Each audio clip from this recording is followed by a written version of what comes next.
Assalamualaikum warahmatullahi wabarakatuh. Aku berdiri jadi pandu ibuku, Indonesia kebangsaanku, bangsa yang mana aku bersatu. Hiduplah tanahku, hiduplah negeriku, bangsaku, rakyatku semuanya.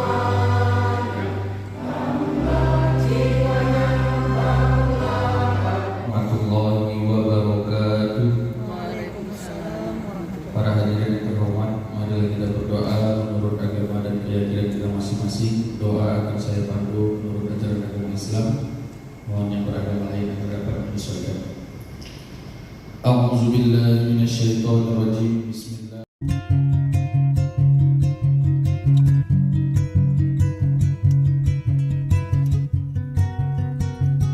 Penegak hukum, masyarakat sipil dan tugas kemanusiaan bersama kita. Semoga apa yang telah dan akan kita lakukan mendapat bimbingan dan hidayah dari Allah Subhanahu wa taala. Akhirnya dengan niat baik kita semua, dengan mengharap ridha dari Allah Subhanahu wa taala, Tuhan yang Maha Esa, seraya mengucapkan Bismillahirrahmanirrahim.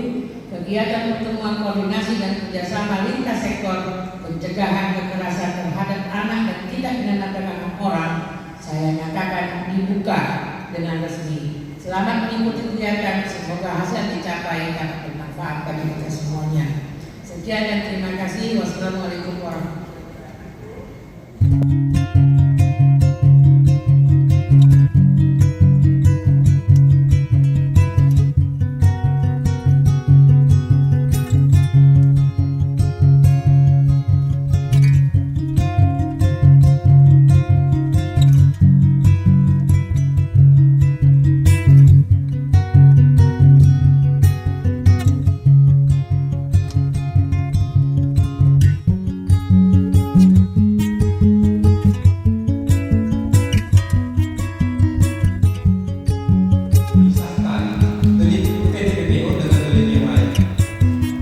Contoh, seorang anak yang diadopsi secara ilegal atau disewa, dijual, tapi dia bukan tujuan eksploitasi, maka dia tidak masuk dalam materi PPO. Sebenarnya begitu. Walaupun kalau kita rujuk nanti klausul-klausul di dalam Undang-Undang PPO 21/2027, salah satu saja yang masuk dia sudah di sekarang PPO. Itu dalam PPO kita. Agak progresif dia dari sebenarnya dari protokol paling tapi seorang desir itu betul-betul eksploitasi. Contoh seorang anak diadopsi seringnya ibu karena anaknya mungkin 12 dia kemudian dibiayai, diberikan tambahan biaya lagi, misalnya 2 hektar kebun sawit anaknya dengan saya gitu, itu sewa. Tapi anaknya dipelihara baik-baik, disekolahkan sampai top. Dia tidak di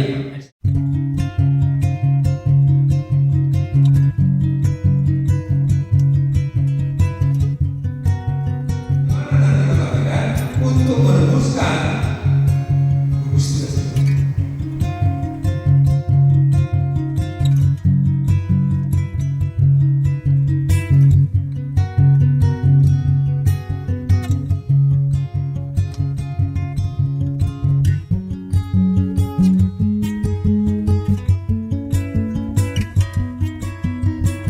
Di pasal 103 di ayat apa namanya? Ayat 4 poin E gitu. Memang kalau di dalam PP tersebut dia secara harfiah, maka saya memprediksi dari berbagai macam diskusi itu ini tidak akan diberlakukan serta-merta. Jadi ada aturan turunannya dalam distribusi kontrasepsi. Memang ada dikotomi antara PP itu mengatur tentang hak atas kesehatan, gitu ya, hak atas kesehatan. Jadi seorang anak itu berhak dia mendapat kesehatan, tidak terkontaminasi. Mohon maaf ini, misalnya tentang penyakit menular seksual. seksual, HIV dan seterusnya. Oke. Karena dalam definisi undang-undang kita, mereka yang berusia di bawah 18 tahun. Tapi dalam realitas kita ada anak-anak yang belum mencapai usia 18 tahun telah menikah. Ini merupakan 3 dosa besar bagi pendidikan, mulai dari tindak kekerasan seksual sampai ke intoleransi dan perundungan. Nah, untuk intoleransi dan perundungan ataupun bullying ini sudah sangat membantu dengan kehadiran TPPK. Ya, ini sangat membantu karena bisa kita minimalisir kejadian ini. Tapi kalau untuk tindak kekerasan seksual ini sangat miris sekali bagi kita semua, karena kejadiannya lebih cenderung itu lebih sering itu di lingkungan sekitar kita atau bahkan di rumah sendiri. Nah, ada beberapa case yang pernah saya dapatkan dari kawan-kawan atau anggota saya di PKBM, Pusat Kegiatan Belajar Masyarakat. Ada beberapa kasus masyarakat mengadu kepada mereka terkait dengan kekerasan seksual yang dilakukan oleh orang tua ke anak sendiri, anak kandung sendiri. Nah, setelah ditangani dan dilaporkan ke pihak berwajib, terakhirnya tidak ada permasalahan, ditarik kembali laporannya oleh orang tua perempuannya atau mamanya. Kenapa? Karena dianggap kalau orang tuanya atau si pelaku dimasukkan ke dalam penjara, maka siapa yang akan membiayai keluarganya? Nah, hal-hal ini yang akan miris bagi kita semua. Banyak kejadian tapi selesai begitu saja, tidak ada efek jerah, bahkan itu dianggap selesai. Sampai kepada si anak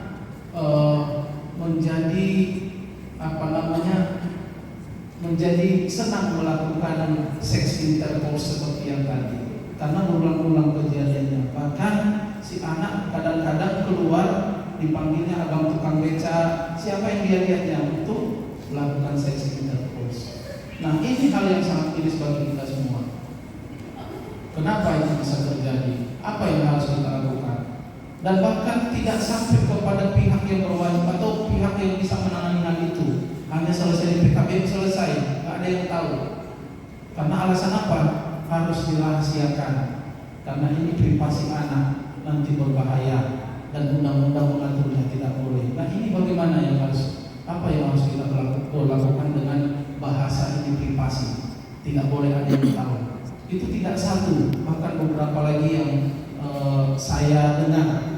Tapi dengan catatan itu saya tanyakan ke mereka, bukan mereka langsung yang memberitahu kepada saya.